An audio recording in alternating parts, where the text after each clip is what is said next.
Muy tardes para buenas. todas. Buenas tardes para la doctora Wendy Contreras, que en esta tarde nos acompaña.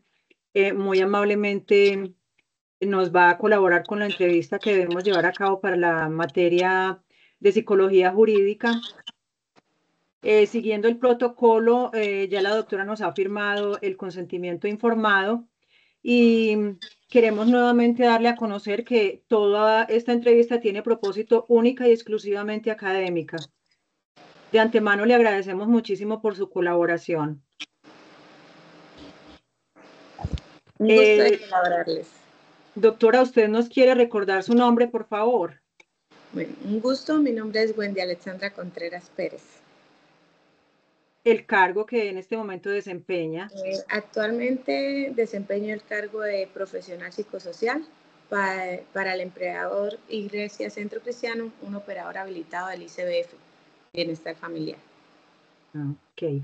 Ya me dijo que en el bienestar familiar. ¿Qué tiempo lleva en el cargo? En este cargo, bueno, rotando en diferentes cargos o posiciones, llevo 8 años, desde el 2016.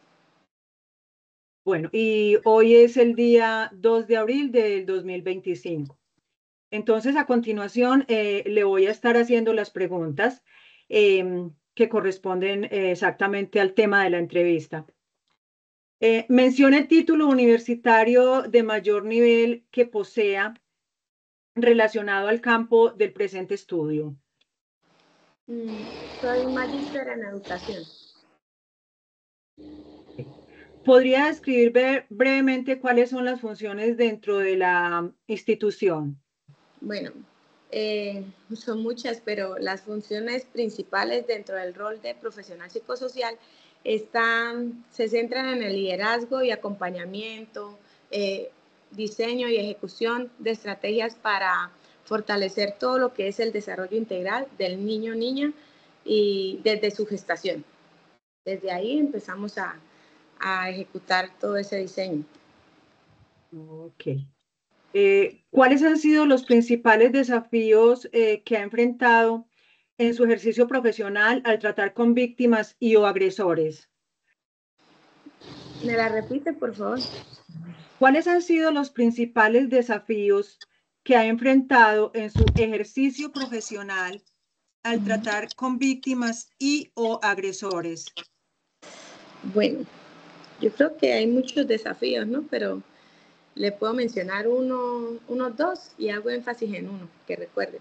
Uno es la revictimización y la desconfianza, ¿no? Que se genera más que todo en la población niña o niño víctima de violencia intrafamiliar o maltrato infantil, o BBG, que es violencia basada en género, y otra es la resistencia al cambio y la negación, más que todo con mujeres víctimas de violencia basada en género, con violencia intrafamiliar. Recuerdo un caso que pues estaba la familia y eso, y se destapó ese caso por visitas de los profesionales y eso. La hija del señor estaba embarazada y ya tenía otro hijo. Y se descubrió en la visita que el embarazador era su propio padre. Y convivía con la esposa y ella como con la hija, pero también era abuelo y era padre. Dios. Entonces, a tal punto que llegaban o sea, a una negación increíble, que yo digo, ¿cómo una mamá permite eso? Y decía que su hija era la culpable de por qué su esposo había hecho eso. Entonces se generaba toda esa resistencia al cambio de aceptar la realidad, de aceptar esa realidad de que ese agresor estaba siendo realmente agresor hacia su propia hija y no que su hija se le estaba insinuando, como ella decía. O sea, ella Casos estaba ahora complejos. victimizando al esposo y no a la hija. Ajá. Y se estaba Ay, Dios. poniendo, y son Suele esos suceder, casos. ¿verdad? Sí, es muy frecuente, más de lo que creemos. Entonces es como esa resistencia al cambio, esa negación, esa que uno dice, wow, ¿por qué? O sea, porque siendo mamá no se pone al lado de su hija. ¿Por qué no se pone como en los zapatos de una mujer, de una hija y eso? ¿No? Entonces es complejo. Bastante, bastante. ¿de qué manera ha evolucionado su rol dentro de la institución a lo largo de los años? Bueno, yo digo que pues el rol de cada uno a través del tiempo evoluciona por la experiencia y crece uno a través de lo que adquiere esa experiencia en no cometer los errores, no cometer los mismos errores, cometer otros errores porque siempre los vamos a cometer, ¿cierto? Pero no caer en el mismo error y buscar siempre la excelencia. Y eso nos lleva a modificar nuestro rol, a hacerlo cada día mejor, tanto al punto de que pues su rol ya evolucione y ya sea ascenso o como dentro de la jerarquía o naturaleza de la empresa o del empleador se llame. Entonces ya usted no es a la que capacitan, sino usted es la que capacita. Yo digo que en eso ha evolucionado mi rol. Yo capacito al personal, a los profesionales nuevos que ingresan, inclusive pues cuando hay que ir a capacitar en otros municipios, voy también. Entonces en eso se basa pues la evolución de ese rol. Ya no solamente recibes, sino que también das de lo que has aprendido. Ay, maravilloso. En la sección 2 se va a tratar de preguntas sobre procesos con víctimas. ¿Cuáles son los procedimientos establecidos en su institución para brindar atención a las víctimas de delitos? Bueno, nosotros por ser una institución protectora de los derechos, pues el ICBF es grande, ¿no? Es conocido a nivel nacional. ¿Quién no conoce el Instituto de Colombiano de Bienestar Familiar? Pero entonces, para él tener presencia en toda Colombia, se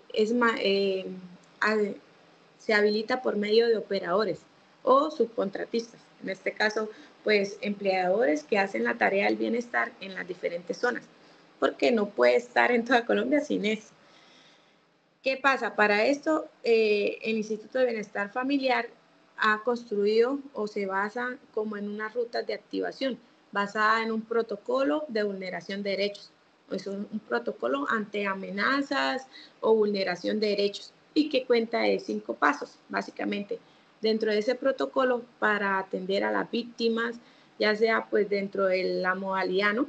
Que pues se manejan varias modalidades, pero en sí el protocolo cuenta con 5 pasos para esa activación de ruta y darle atención, y darle a la atención oportuna y eficaz a la víctima. Entonces, el paso número 1, el talento humano identifica esos signos de alarma, ¿sí? Y de alerta de que haya una amenaza, una vulneración de derecho o haya una víctima como tal. Identificar esos signos y síntomas.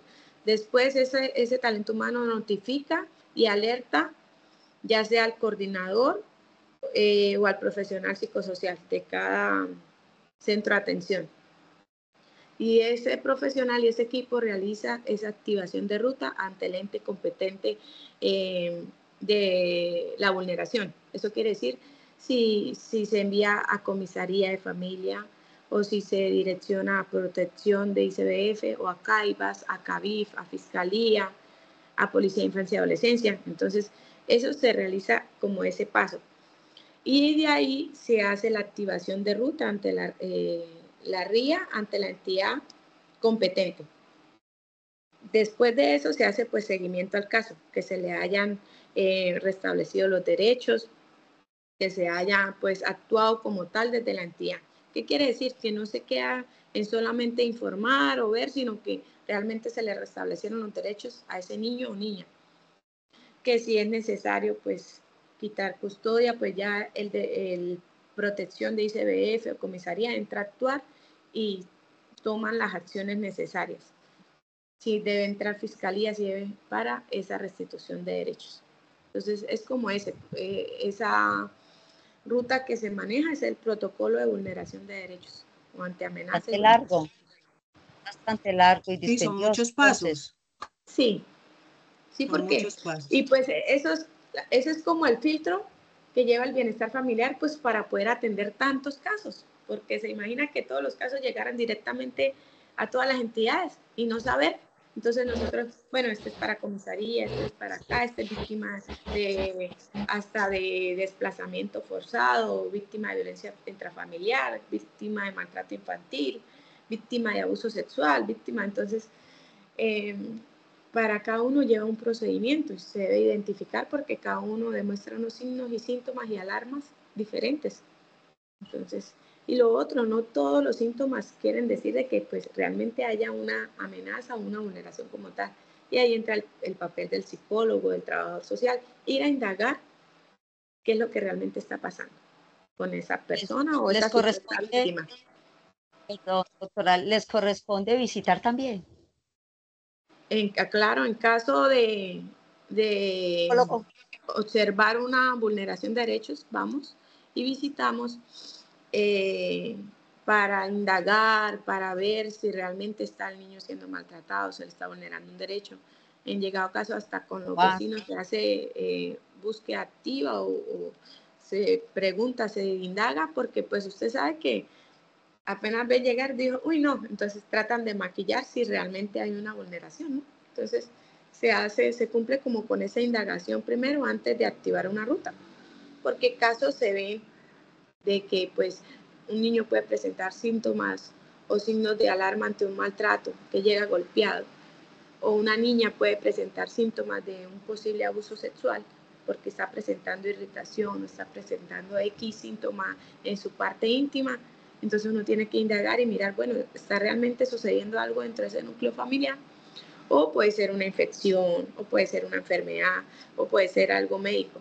¿Sí ven? Entonces, tampoco llegar a comprobar eso, porque podemos tristemente maltratar a una familia, o nosotros ser los maltratadores, de no indagar y no hacer el trabajo correctamente. Ahí me surge a mí una pregunta. De pronto, ustedes pueden ser demandados. Claro. O sea, en el caso que usted, ¿cierto? Ah, no, claro, eso lo hicieron como porque, no era. Ajá, claro, porque, digamos, un profesional que no actúa adecuadamente o éticamente dice, uy, no, es que porque a mí me pareció y porque yo escuché el chisme de que aquello, y entonces yo de una vez voy y activo ruta y lo denuncio y envío al zonal correspondiente y el zonal va y eso qué, y le arma, o sea, de citaciones, empiezan todo el procedimiento, porque eso es un procedimiento legal, empiezan las citaciones ya sea ante fiscalía, ante el defensor, si hay que conciliar o si realmente de una vez con fiscalía. Entonces queda todo el nombre de la persona manchada, hacerlo pasar por todo ese procedimiento y que digan, no, es que ella nunca me hizo visita, nunca verificó, lo que pasa es esto, y se compruebe que realmente no. Pues es todo el daño y perjuicio que se está haciendo a esa persona o a esa familia. Yo creo que le pueden quitar a uno hasta la Licencia tarjeta profesional y lo demandan al Estado. Bueno, me imagino. Sí, en esto no se salva nadie, por eso ICBF, comisaría, todos los entes protectores de derechos deben ser muy responsables al actuar. Muy cuidadosos, sí. Y por eso están las procuradurías, que son las encargadas de verificar y de ser veedores de que estén haciendo el trabajo bien. Bueno, ¿cuáles consideras son los principales obstáculos que encuentran al trabajar con víctimas en términos emocionales, legales y o sociales? Bueno, se parece mucho a la anterior, ¿cierto? A la pregunta anterior. Sí, a la que dijiste de la negación. Sí, de la negación, y más que todo eso era lo emocional, ¿no? Porque pues juega un papel fundamental las emociones y toda la parte psicológica, pues en este caso de la familia, de la madre, incluso de la hija víctima, ¿no? De que puede llegar hasta sentirse realmente culpable. Uy, sí, mi mamá tiene razón, yo fui la que causé esto. Y en su imaginario, ella fue la que lo causó.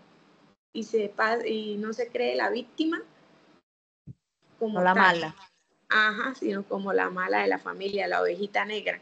Entonces, Como la que está victimizando, sí. ¿Cómo es ese gran obstáculo, ¿no? Desde la parte psicológica y emocional. Bueno, dentro de la social podríamos decir, o en el ámbito sociocultural, que en algunas comunidades tienden a hacer o a tener costumbres o creencias y a tal punto de que la violencia la normalizan. De que un maltrato a un niño a punto de que le den con el cable, con le tiren cosas por la cabeza, eso es normal. Eso es un obstáculo, porque se lidia con toda una cultura y todo lo que es factores socioculturales que juegan un papel fundamental. Yo siempre he escuchado que Ilegal. los psicólogos prohíben que les peguen a los hijos y que los corrijan, pero en realidad no es eso, es el maltrato lo que en sí se condena, por decirlo de alguna manera.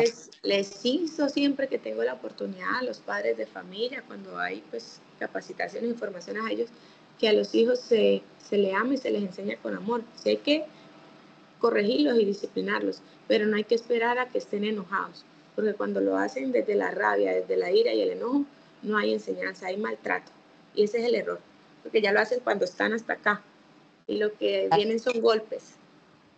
Y legalmente, ¿qué obstáculos has encontrado? ¿Cuáles consideras que son los principales? Yo diría que la dificultad de la articulación interinstitucional, ¿no?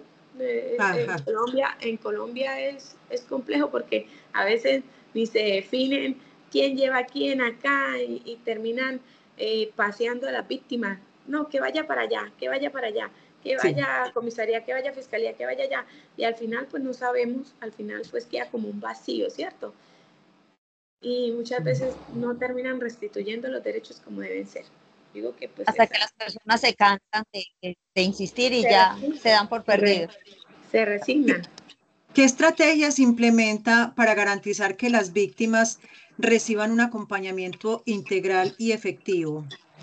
Bueno, la estrategia es el acompañamiento constante, estar presente para esas personas y a tal punto de que, bueno, ya fue, no fue, ¿qué le dijeron? Si hay que intervenir, presionar por medio de peticiones, correos o a las entidades se hace. ¿Para qué? Pues para garantizar de que su derecho sea reconocido. En su opinión, ¿cuáles son las principales áreas que se deben mejorar en la atención y protección de víctimas dentro de su institución? Las principales áreas. Bueno, yo diría que, a ver, pues sí, el área, yo creo que el área jurídica es una de las más flojitas, ¿no? Porque esto, como le decía, no sé si, cómo decirlo, si ese choque de articulación interinstitucional que muchas veces a nivel nacional no está bien clara o no sé hay si coordinación. no sé si es propia en los municipios o cada municipio tiene su forma de manejar, no sé ustedes qué me dirán, pero acá Eso es a nivel nacional. Sí, lo que entonces, decías ahorita, yo me identificaba con eso porque he vivido situaciones en las que vas allí, no, ahí no es, vaya a la defensoría, en la defensoría te dicen, pero usted ¿por qué no ha ido a fiscalía? En fiscalía le dicen, pero es que esto no es de fiscalía, esto es ay, ¿cómo es que se llama? Donde uno va y pone quejas, déjame olvidar, la institución, ¿cómo es que se llama? Comisaría. Entonces en comisaría no, es un pan de queso caliente, de verdad que sí. Perdón, pero esa es la expresión como parecida. A uno lo voltean de lado a lado Bueno, y ya, en última no le definen nada. Bueno, en la sección de procesos con agresores o responsables, ¿qué protocolos se siguen en su institución para el tratamiento de agresores o responsables? Bueno, yo creo que hace parte de los 5 pasos del protocolo que le mencioné, el protocolo Que ante decíamos amenaza de ahorita. vulneración de derechos, porque pues es muy completo. Ahí está hasta la restitución de derechos. Ya cuando pasa a la activación, o sea, ahí esos agresores entran en lo que es en la activación de ruta como tal, la RIA, que ya es ante las autoridades competentes. Ya esa autoridad se encarga de restablecer el derecho al niño y de generar la sanción correspondiente al agresor. ¿Sí? Ya sea desde fiscalía, ya sea desde arrestar o privación o pérdida de potestad o custodia. Eso sí, ya lo hace el ente competente. Nosotros llegamos hasta pues lo que es garantizarle el derecho a nuestro usuario, que son los niños y las niñas. Ya el agresor se encarga la entidad competente, pero pues nosotros hacemos como ese puente o esa ruta. Ok. En su experiencia, ¿cómo se equilibra el cumplimiento de la ley y la rehabilitación de los agresores? No, pues ahí sí yo me Ese quedo con campo no es aplica, competencia tuya, sí. tú no llegas hasta allá. Ajá, no aplica a mi campo porque ya más que todo nos basamos es en la víctima, en el niño, niña, adolescente, gestante. Bueno, ¿qué desafíos éticos o profesionales ha enfrentado cuando trata con agresores o personas responsables de delitos? Pues yo diría que, pues, más que todo desafíos como Éticos o profesional. profesionales. Sí, como profesionales, la exposición, ¿no? Ante estas personas que pues uno se expone a todo tipo de personas que lo pueden tratar bien como lo pueden tratar mal, lo pueden aceptar puede ser violento. De muy buena manera como de muy mala. Una vez, me acuerdo tanto que una vez me dijeron, estaba recién lo de esa noticia de la muchacha que encontraron en la maleta, descuartizada y eso. Entonces el señor nos mencionó a mi compañera y a mí, a mi compañera nutricionista dietista y a mí, profesional psicosocial, nos decía, por eso es que las matan y las meten en maletas. Pero eso es una amenaza. Sí, o sea, a ese tipo de desafíos se enfrenta uno, a ese tipo de que pueden tomar una represalia. ¿Por qué? Porque pues uno está haciendo el ente o el papel de denunciarlos, como quien dice, el sapo, vulgarmente. Y en algún momento... Pero es nuestro deber, es nuestro deber. ¿En algún momento has sentido que como ser humano, como persona, se involucran emociones en ciertos casos?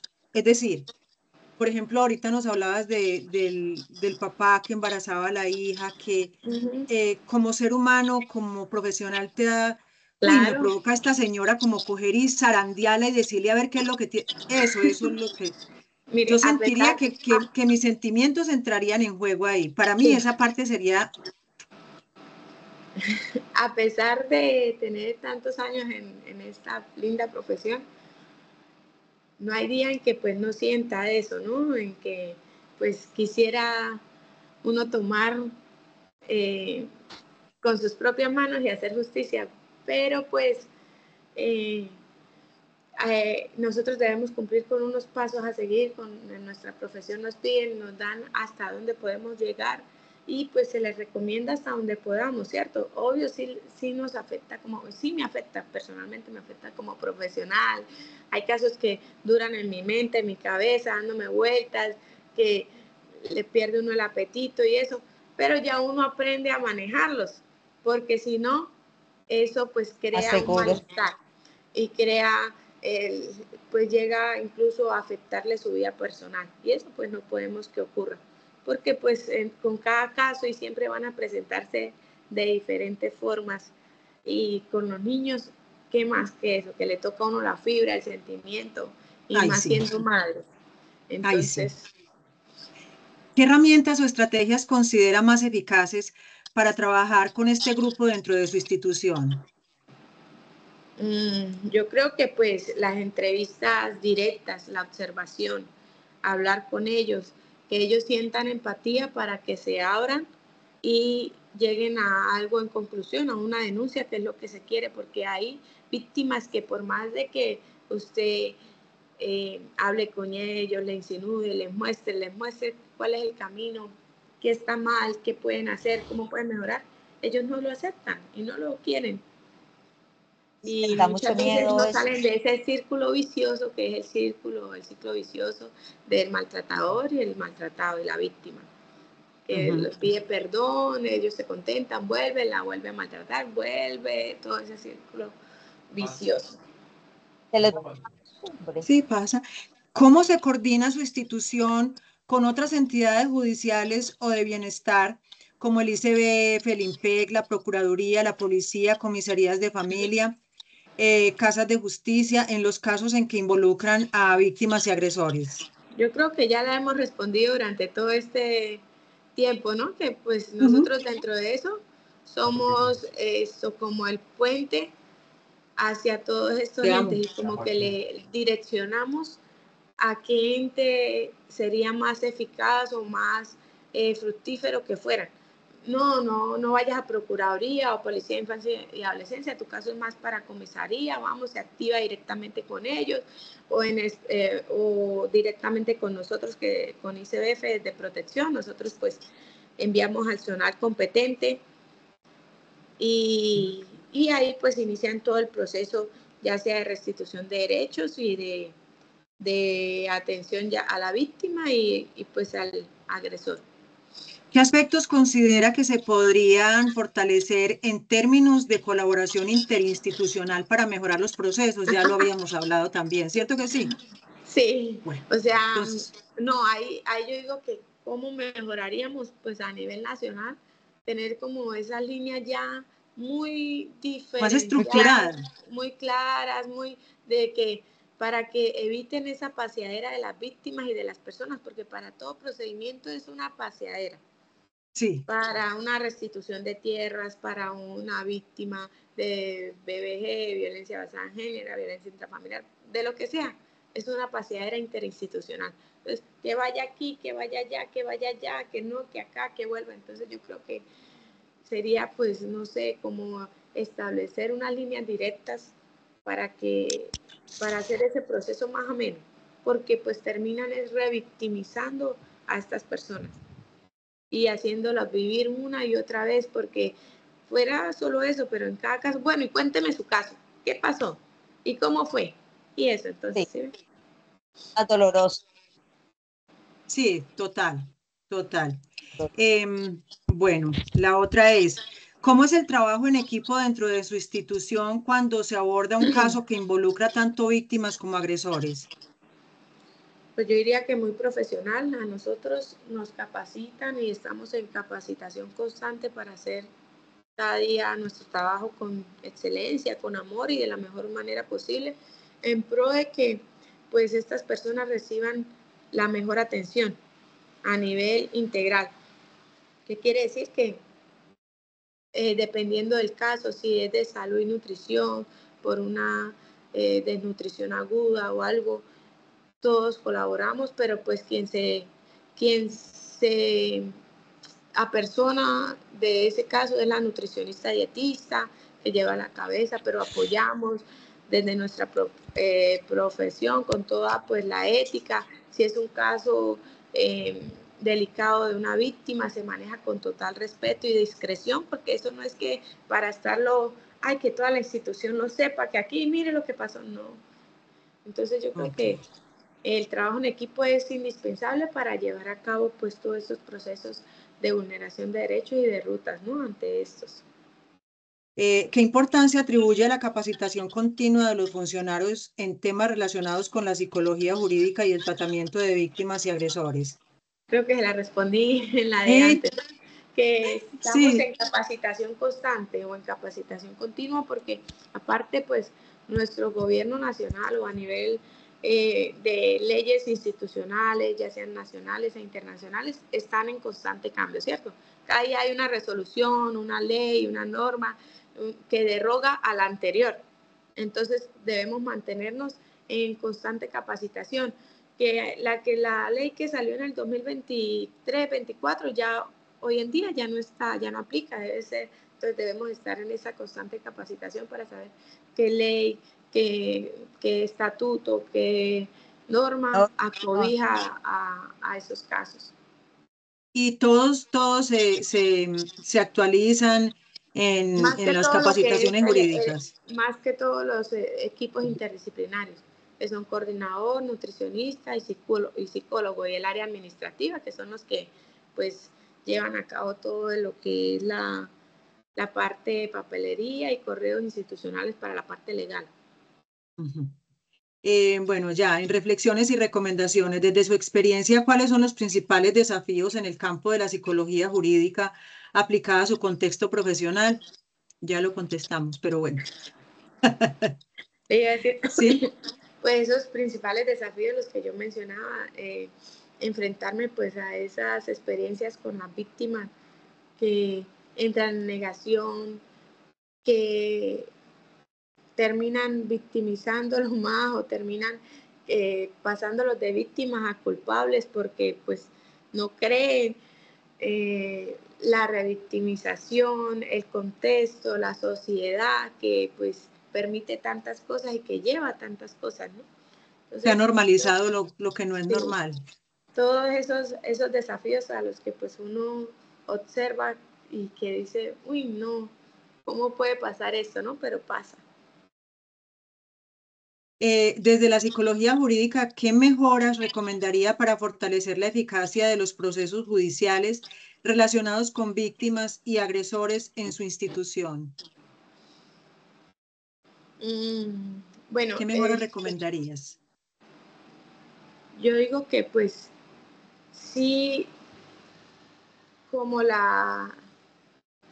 desde la parte jurídica, tener esa constante actualización, ¿no? Porque como le decía, las normas y las leyes cambian Todos los días. y de unos días, de unos meses, de unos años, entonces a veces se peca porque uno, digamos, nombra alguna norma y dice, no, es que esta ya está derogada. Entonces sí sería bueno como que esas normas o leyes dentro de la psicología jurídica se tengan muy claras y estén en constante actualización también.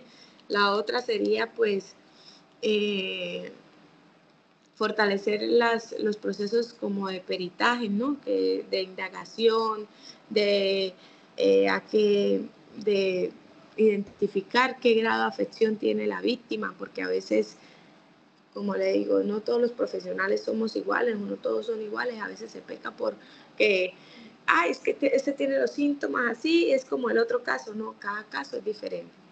Cada víctima es diferente y puede mostrar una sintomatología, unos signos de alarma totalmente diferentes. Y o pueden mostrarlos totalmente iguales y es otro proceso o es otra clase de agresión.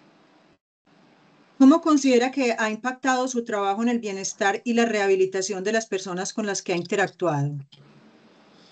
Bueno, yo digo que pues uno se da cuenta cuando vuelve a ver a esas personas y ya las ve más restauradas, más bonitas, cuando realmente pues se logra el cambio, ¿no? Que logran salir de eso, logran salir de ese ciclo vicioso, o sea, el ciclo de maltrato, el ciclo de violencia. Hablando específicamente de violencia intrafamiliar o violencia basada en género en las mujeres, aquella mujer que logra salir de ese maltratador, de ese agresor y ya uno la ve más bonita con su hijo, más feliz, disfrutando pues de la maternidad como debe ser y no la ve uno siempre como la veía, achacada, golpeada, triste. Ellos las notan se nota en su semblante, en cómo cambian, cómo se transforman. Digo que esa pues es lo que más ha impactado. O sea, la recompensa, por decirlo así, ver el cambio en las personas, en las familias, ahí es donde se ve el trabajo. Yo creo que eso es muy satisfactorio.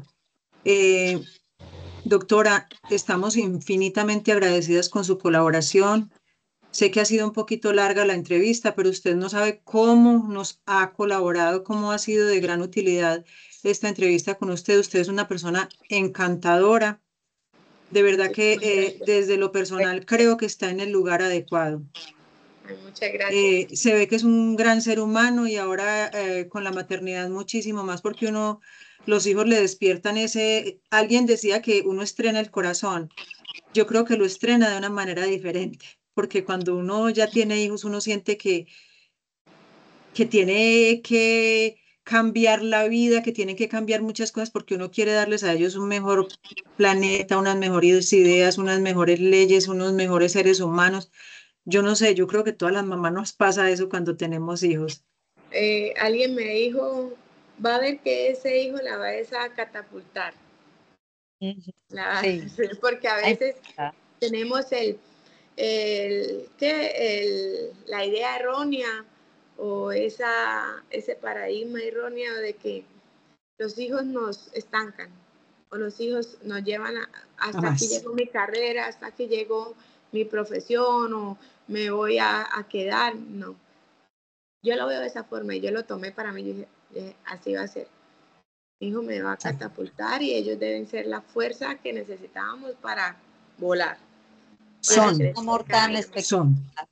Sí, yo creo que es de lo más maravilloso que a uno le sucede cuando uno tiene hijos, cuando uno es mamá, uno aprende a que no hay cansancio, a que no hay enfermedad, a que no hay derrota. Uno dice, no, yo no me puedo dejar caer porque es que esta criaturita depende de mí. Y por eso yo te preguntaba, ¿estás amamantando? Porque a mí me parece eso algo tan lindo, es una conexión tan hermosa que uno desarrolla con ellos. Sí, Y así se va el resto de vida. Ese era mi mayor miedo para iniciar trabajo prácticamente al segundo mes de él inicié, terminando cuarentena, terminando dieta. Y yo, Dios mío, dame las fuerzas, la estrategia, la capacidad, la eficacia, pues para poder y para pues que él siga con la lactancia materna exclusiva. No saben lo desgastante que es uno extraer